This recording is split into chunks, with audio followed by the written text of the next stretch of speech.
This is Henry Frederick of Headline Surfer, and I'm here today in New Smyrna Beach, Florida, in front of the New Smyrna Beach Visitor Center, the home base of the SE Volusia Advertising Authority. And with me is Palmer Wilson, prominent New Smyrna Beach resident and former chairman of the SVAA board, the governing body of the Advertising Authority and the tourism efforts. Good morning. Palmer, we're heading into 2014. We're closing days into Christmas and New Year's. It's been quite a year for you, a year that probably unexpected turn for you. Talk a little bit about that. Yeah, it was. It was an interesting ride, I guess is the term. Becoming the chair of the authority, being removed without benefit of any explanation or questioning of me. 2 weeks later, being unanimously reappointed, and after I was removed. But I mean, you went to the county council in person and spoke. Right. After I was removed in the 4-3 vote on August 8th, 2 weeks later I appeared in person before the council and presented my case, and they reinstated me 7-1, including an on-the-record apology from the leader of the initial removal, Councilman Wagner, who apologized for his behavior and agreed that the contract that everybody was complaining about was a good contract. Now you say 7-1, you mean 7-0, it was unanimous. I'm sorry, yeah, 7-0, it was a unanimous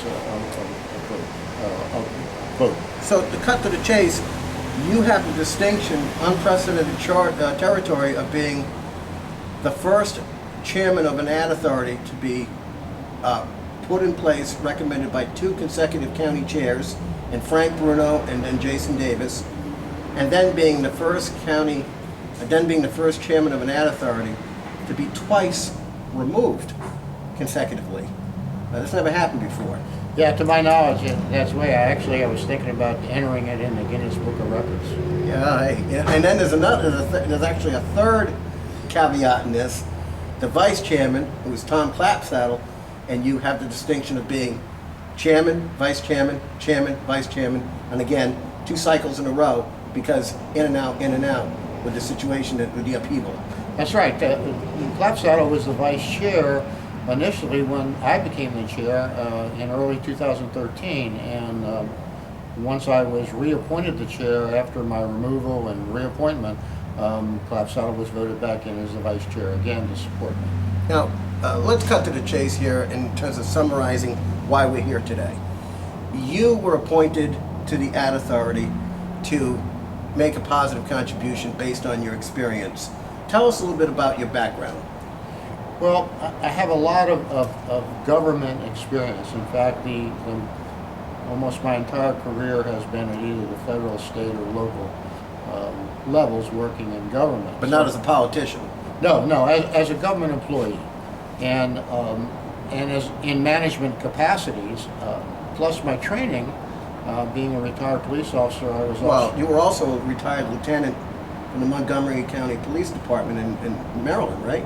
That's correct. And part of my responsibilities when I was a lieutenant was to conduct what could best be described as a inspector general function to audit the agency's compliance with rules and regulations. So one of the reasons that I believe I was appointed to the board was to try to utilize that experience and training to get the board back on an even keel after the disastrous situation with Nicole Carney. So basically, structural integrity was one of the tenets of having you appointed to begin with by Chairman Bruno, because Bruno, of course, was embarrassed by all the fiasco of the Nicole Carney situation, where the allegations she overpaid herself, everybody looked the other way, and the county council and county manager Jim Denys demands, saying it's a crisis situation, we have to take it over.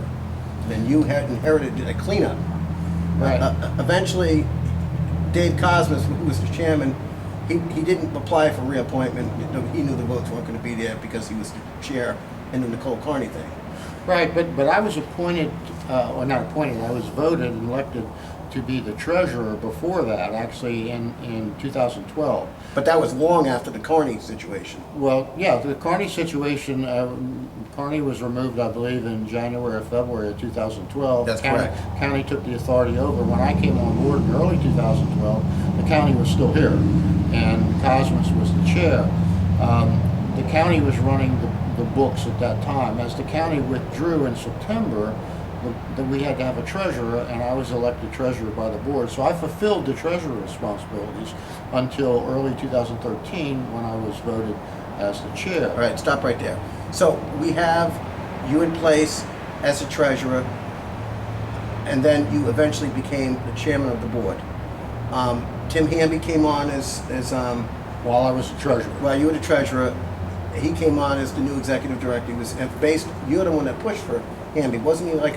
It was between Michelle Coates, a part-time staffer and PR director, Dave Byron's county offices, and it was Hamby. And Hamby had more of the real-world experience, with Michelle had more of the county part-time thing.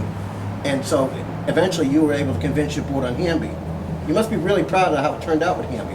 Well, I am, and the striking thing was that Hamby's qualifications really became evident during the interview process, along with the documentation. It was clear to me that he understood marketing. It was clear to me that he was a professional in the area, as opposed to the previous Deb Boyd and then Nicole Carney. Neither one of them richly had the marketed credentials. So, and Michelle Coates, although she had the public relations, I felt Tim was so much better on it. All right, we're going to go to segment 2 in a second.